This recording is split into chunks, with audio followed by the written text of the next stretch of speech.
Nandito tayo ulit mga kabarangay, kay kababayan, kay Tatay Gino. Yung mga nag-comment diyan, tatanong natin ulit yung mga ano ba ang mga kapalaran nila. Ito basihan lang mga kababayan, ito guide lang sa atin. Guide sa ating pamumuhay. So, umpisa na tayo Tatay Gino para sa mga nag-comment nung mga nakaraan.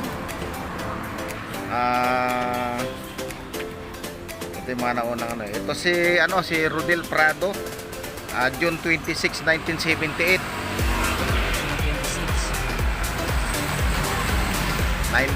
1978. Ibig sabihin ito si June 26, mukhang napakatalino niya pero mapagmahal sa loob ng tahanan itong taong ganito. At magaling siya magbigay ng katwiran. Winas din siya ngayon kung totoong 1978 niya yung birthday niya. Winas siya. Winas siya ngayon. Oo, ibig sabihin winas siya ngayon. At mahaba din ang lifeline ng taong ganito. Mahaba buhay. Oo, tagal ang buhay niya. Sa kalusugan naman niya. Ang magiging sakit niya, acid sa sikmura. Baka mahilig sa soft drinks yan. At saka kung pwedeng mayroon din siyang pananakit kunti sa bato. Ayun. Ito naman si John Raymond Santiago, June 1, 1993. June 1. June 1, 1993. Ang ibig sabihin naman nito, ubod ng talino. Ang talino niya ay salita. Napakagaling magbigay ng katwiran niya. Yung talino niya ay hindi maalis. Pero ang mga taong ganito, kapag nagagalit sila, kunting bati lang sa kanila, wala na silang galit. Hindi nagtatanim ng galit ang tao, sinilang sa June 1. Kalusugan niya. Ang kalusugan niya, magkakaroon siya ng pananakit ng balikat at saka braso. Okay. Si Charles Agustin naman, June 1 din, 2005. June 1? 2005.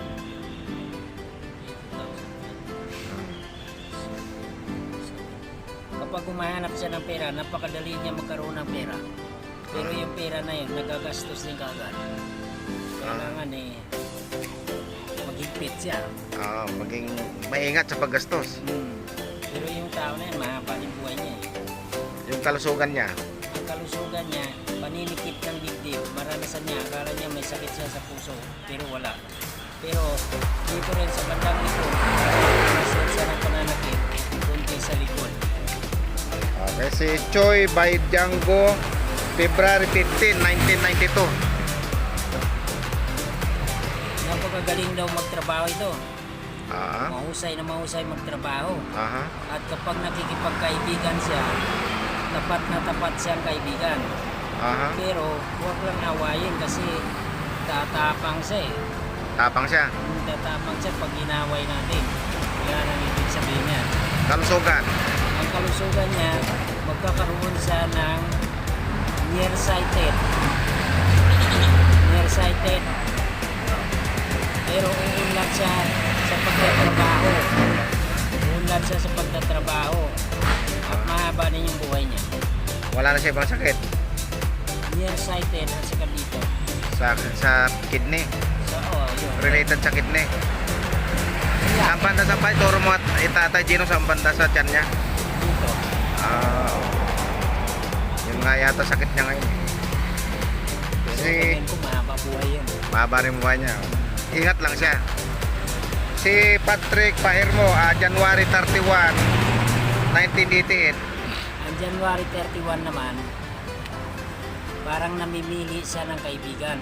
Pero kunti lang talaga tunay na kaibigan niya. Pag kaibigan niya isang tao, tiyak matulungin siya sa kanya. Yung taong 31 na sinilang, ubod din ng galing sa kanyang pagtatrabaho, pero medyo may mga tao na naiingit sa kanya. Mahusay na tao yan Yung kalusugan niya. Ang kalusugan niya, sa bato ang mararanasan niya, kunti sa mata, kunti rin sa paa. Yan ang ibig sabihin ng 31 niya. Sa paa parang Pa ganon. pababa. Parang nagmamanhid ganon. Parang ano. Baka siguro ano lang yun, nangalay lang. Si Aileen Magbanwa, July 8, 1983. Si Aileen Magbanwa naman,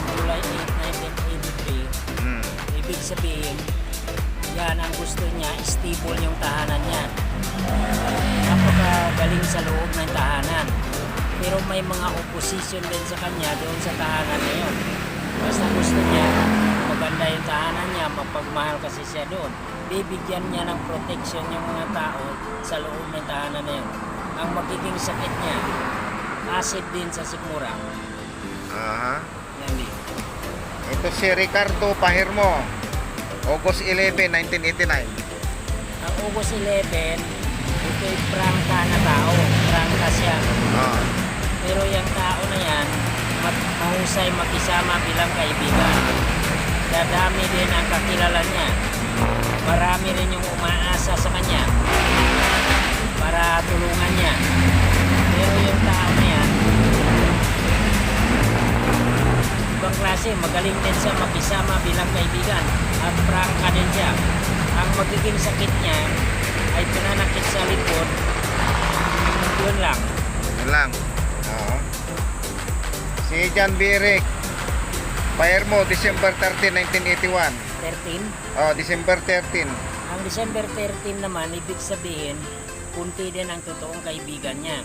Kaso mo siya, talagang matulungin na tao yan. Binabawalan natin na tumutulong sa kapwa yan dahil wala masyadong balik. Pero madali magtampo ang damdamin niya, mabilis yung action niya. Magiging mayaman siya sa buhay niya.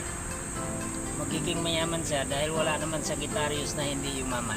Ay, yung kalusugan niya. Ang kalusugan niya ay magkakaroon siya ng pananakit sa tuhod at pananakit sa baywang.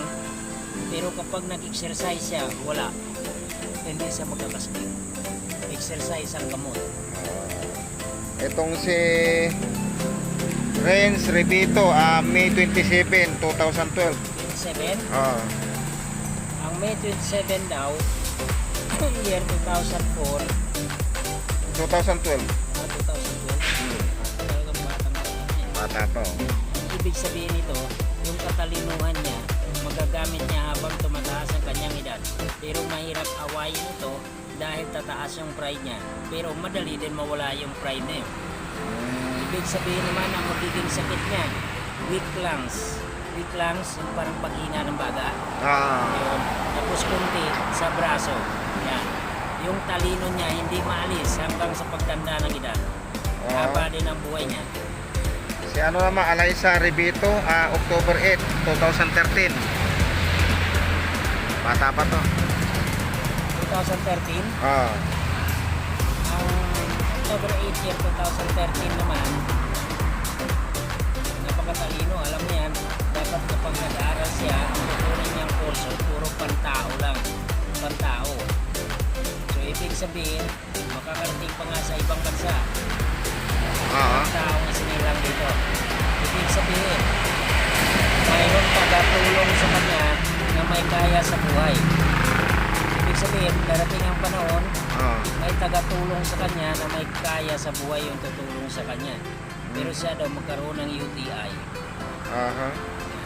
Si Rainier Pahirmo, April 29, 1983. Ito naman, April 29, prangka siya. Pero masinop siya, masipag siya.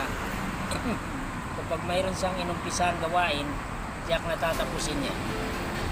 Kalusugan man niya. Ang kalusugan niya, 29 ay sinus. Sinus at saka rayuma pag tumanda yung edad. So yun lang, Tatay Gino, ang mga nag-comment. So comment lang kayo dyan kung gusto nyong pa ano yung araw ng araw ng kapanganakan nyo, para pagbalik ko ulit kay Tatay Gino is maririnig nyo naman yung kung ano yung magiging kapalaran. Ito yung basihan lang o tawag dito, guide lang to, Tatay Gino, no? Yung iba naman nagsasabi totoo pala yung sinasabi mo. Totoo, yung mga nag-comment yan, sabi totoo pa, ang galing tayo, sabi sa akin. 3% pa lang yun. 3% yung kamay. Lalo na pag-present yung kamay niya, lalong 100% malalaman niya yung magiging kapalaran niya or siguro future tawag dito yung inaharap na siguro ito'y kahit lang naman natin to, Panginoon Diyos pa rin ang may final dyan. Kung ano yung final sa atin ng Panginoon. Ito halimbawa lang to, para alam mo at mag-iingat ka kung sakasakali. Alam mo yung gagawin mo sa buhay mo. Yun. So yan, salamat Tatay Gino. Hanggang sa muling pagbabalik natin. Comment lang kayo dyan para malaman yung susunod na upload natin. Salamat.